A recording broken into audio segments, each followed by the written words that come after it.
Hello everyone, എല്ലാവർക്കും yummy മലബാറിലേക്ക് സ്വാഗതം. അപ്പോൾ ഇന്ന് ഞാൻ വന്നിട്ടുള്ളത് ഓണിയൻ റിങ്ങിൻ്റെ റെസിപ്പി ആയിട്ടാണ്. അപ്പോൾ നിങ്ങളെല്ലാവരും ട്രൈ ചെയ്ത് നോക്കണം. വളരെ ഈസി ആയിട്ട് ഉണ്ടാക്കാൻ പറ്റുന്ന ഒരു റെസിപ്പിയാണിത്. അപ്പോൾ നമുക്ക് വീഡിയോയിലേക്ക് കടക്കാം.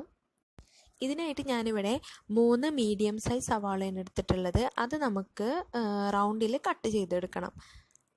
നിങ്ങൾക്ക് തിന്നായിട്ടോ തിക്കായിട്ടോ നിങ്ങൾക്ക് നിങ്ങളുടെ ഇഷ്ടം പോലെ. ഞാനിപ്പോൾ ഒരു മീഡിയം സൈസ് കട്ടിയിലാണ് ഇപ്പോൾ ഇത് കട്ട് ചെയ്തെടുക്കുന്നത്. അതാണ് എനിക്കിഷ്ടം. നിങ്ങൾക്കിനി ഒന്നും കൂടെ നൈസായിട്ട് വേണമെങ്കിൽ ഇത്ര കട്ടിയാക്കണം എന്നില്ല, ഇതിനേക്കാൾ നൈസായിട്ട് കട്ട് ചെയ്തെടുക്കാം. അങ്ങനെ നമുക്ക് എല്ലാം ഒന്ന് കട്ട് ചെയ്തെടുക്കാം. അങ്ങനെ ഇതൊക്കെ കട്ട് ചെയ്ത് വെച്ചിട്ടുണ്ട്. ഇനി നമുക്ക് ആവശ്യമുള്ള റിങ് മാത്രം എടുക്കാം. ഇതുപോലെ ഓരോ റിങ്ങായിട്ട് മാറ്റിയെടുക്കാം. ഇതിൽ ബാക്കി വരുന്ന പോർഷൻസ് ഒന്നും കളയൊന്നും വേണ്ട, അത് നമുക്ക് റീയൂസ് ചെയ്യാം. അത് നമുക്ക് വേറെ കറികൾക്കൊക്കെ എടുക്കാം. പിന്നെ സവാള അരിയുമ്പോഴുള്ള ഒരു ടിപ്പ് ഞാൻ പറഞ്ഞു തരാം. നിങ്ങൾ സവാള ഒരു മാക്സിമം ഒരു 15 മിനിറ്റ് ഒന്ന് ഫ്രീസറിൽ വെച്ച് തണുപ്പിച്ചതിന് ശേഷം കട്ട് ചെയ്താൽ നമുക്ക് കണ്ണിൽ നിന്ന് വെള്ളമൊന്നും വരില്ല. നമുക്ക് സിമ്പിളായിട്ട് കട്ട് ചെയ്തെടുക്കാം, കട്ട് ചെയ്ത് മാറ്റാവുന്നതാണ്. ഇനി നമ്മുടെ അടുത്ത സ്റ്റെപ്പ് എന്താണെന്ന് വെച്ചാൽ നമുക്കിതിലേക്ക് വേണ്ടി ബാറ്റർ തയ്യാറാക്കിയെടുക്കണം. അതിനായിട്ട് ഞാനിവിടെ 4 ടേബിൾ സ്പൂൺ മൈദ ആഡ് ചെയ്യുന്നുണ്ട്. മൈദ വേണ്ടാത്തവർക്ക് വീറ്റും ഈ റെസിപ്പിയിലേക്ക് ആഡ് ചെയ്യാം. പക്ഷേ നമുക്ക് കടയിൽ നിന്ന് കിട്ടുന്ന ടേസ്റ്റൊക്കെ വേണമെങ്കിൽ മൈദ തന്നെ ആഡ് ചെയ്യണം. ഞാനിപ്പോൾ ഇവിടെ 4 ടേബിൾ സ്പൂൺ മൈദ ആഡ് ചെയ്തിട്ടുണ്ട്. ഇനി ഇതിലേക്ക് വേണ്ടിയത് കോൺഫ്ലോർ ആണ്. കോൺഫ്ലോർ എന്ന് വെച്ചാൽ എന്താ, ചോളത്തിൻ്റെ പൊടി. അത് ഈസിലി അവൈലബിൾ ആയിട്ടുള്ളൊരു സാധനമാണ്. ഇനി ഇതില്ലാത്തവരാണെങ്കിൽ അരിപ്പൊടി നിങ്ങൾക്ക് യൂസ് ചെയ്യാം. 3 ടേബിൾ സ്പൂൺ അരിപ്പൊടി ചേർത്താൽ മതി. അങ്ങനെ കോൺഫ്ലോറും ആഡ് ചെയ്ത് കൊടുത്തു. ഇനി നമുക്ക് വേണ്ടിയത് തൈരാണ്. അത് നമുക്ക് ആഡ് ചെയ്ത് കൊടുക്കാം. ഇത് മസ്റ്റാണ്, സ്കിപ്പ് ചെയ്യാൻ പാടില്ല. 3 ടേബിൾ സ്പൂൺ തൈര് ചേർത്ത് കൊടുക്കുക. പിന്നെ നിങ്ങൾക്ക് വേണമെങ്കിൽ ഈ തൈരും പിന്നെ ഒരു പൊട്ടാറ്റോ മിക്സിയിലിട്ടൊന്ന് ബ്ലെൻഡ് ചെയ്തിട്ട് നിങ്ങൾക്ക് ഇതിൽ ഈ ബാറ്ററിൽ ചേർക്കാവുന്നതാണ്. നിങ്ങളുടെ കയ്യിൽ പൊട്ടാറ്റോ ഉണ്ടെങ്കിൽ നിങ്ങൾ അങ്ങനെ ചെയ്യുക. ഇനി നമുക്ക് ആവശ്യത്തിന് ഉപ്പ് കൂടി ചേർത്ത് നന്നായി മിക്സ് ചെയ്ത് കൊടുക്കാം. ഈ പൊട്ടാറ്റോ ചേർക്കുന്നത് എന്തിനാന്ന് വെച്ചാൽ നമുക്ക് കടയിൽ നിന്ന് കിട്ടുന്ന സെയിം ടേസ്റ്റ്, ഒരു വ്യത്യാസവും ഇല്ല. അപ്പോൾ നിങ്ങളുടെ വീട്ടിൽ പൊട്ടാറ്റോ ഉണ്ടെങ്കിൽ നിങ്ങൾ അതുകൂടി ആഡ് ചെയ്ത് നോക്കാം. നന്നായി വേവിച്ച് ഉടച്ചതിന് ശേഷം ഇതിലേക്ക് ആഡ് ചെയ്ത് കൊടുത്താൽ മതി. ഇനി നമുക്ക് കുറച്ചായി വെള്ളം ചേർത്തിട്ട് കട്ടകളൊന്നും ഇല്ലാത്ത രീതിയിൽ നന്നായി മിക്സ് ചെയ്തെടുക്കാം.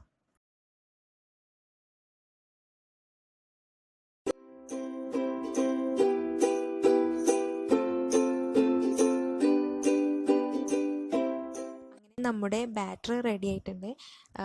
ഞാനിവിടെ ഒരു സ്ട്രെയിനർ എടുത്തിട്ടുണ്ട്. അതെന്തിനാന്ന് വെച്ചാൽ നമ്മൾ ഇത് കോട്ട് ചെയ്തെടുക്കുമ്പോൾ, ഓണിയൻ റിങ്സ് കോട്ട് ചെയ്തെടുക്കുമ്പോൾ എക്സസ് ആയിട്ടുള്ള ബാറ്ററൊക്കെ ഒന്ന് പോവാൻ വേണ്ടിയിട്ടാണ്. അല്ലെങ്കിൽ ഇതാകെ കട്ടിയായ പോലെ തോന്നും. കൂടുതൽ അതിൽ ബാറ്റർ ഇങ്ങനെ പറ്റി പിടിച്ചിട്ട് ഒരു ക്രിസ്പി ആയിട്ട് ചിലപ്പോൾ കിട്ടില്ല. അപ്പോൾ നിങ്ങൾ ഇതുപോലൊരു സ്ട്രെയിനർ ഉപയോഗിച്ചിട്ട് ചെയ്യാൻ നോക്കുക.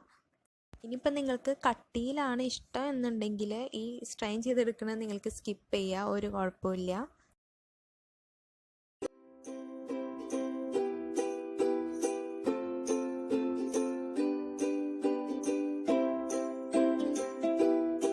അങ്ങനെ നമ്മുടെ എല്ലാ റിങ്സും ഞാൻ കവർ ചെയ്തെടുത്തിട്ടുണ്ട്.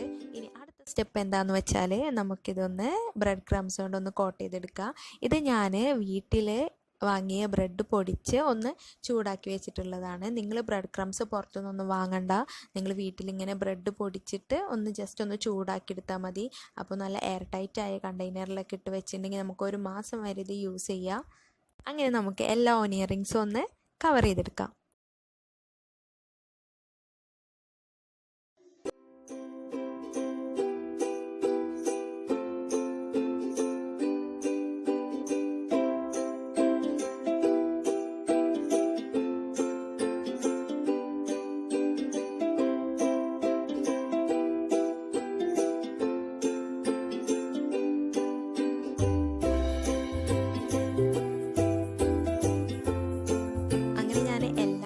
കവർ ചെയ്ത് വെച്ചിട്ടുണ്ട്.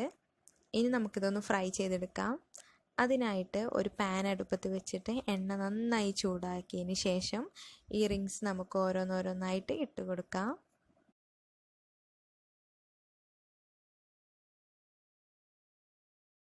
ഒരു മീഡിയം ഫ്ലെയിമിലിട്ടിട്ട് വേണം ഇത് ഫ്രൈ ചെയ്തെടുക്കാൻ. ഇത് നല്ല ക്രിസ്പി ആയിട്ട് തന്നെ വരും, ഷുവറാണ്.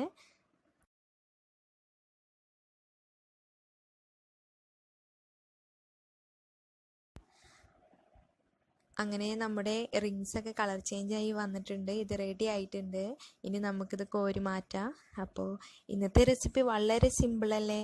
അപ്പോൾ നിങ്ങൾക്ക് എല്ലാവർക്കും ഇന്നത്തെ വീഡിയോ ഇഷ്ടമായെന്ന് വിചാരിക്കുന്നു. ഇഷ്ടമായാൽ ലൈക്ക് ചെയ്യുക, ഫ്രണ്ട്സ് ആൻഡ് ഫാമിലീസിനൊക്കെ ഷെയർ ചെയ്യുക, പ്രീവിയസ് വീഡിയോസൊക്കെ കാണുക. പിന്നെ ഇതുപോലുള്ള റെസിപ്പീസിനായി എമ്മി മലബാറിലേക്ക് സബ്സ്ക്രൈബ് ചെയ്യുക.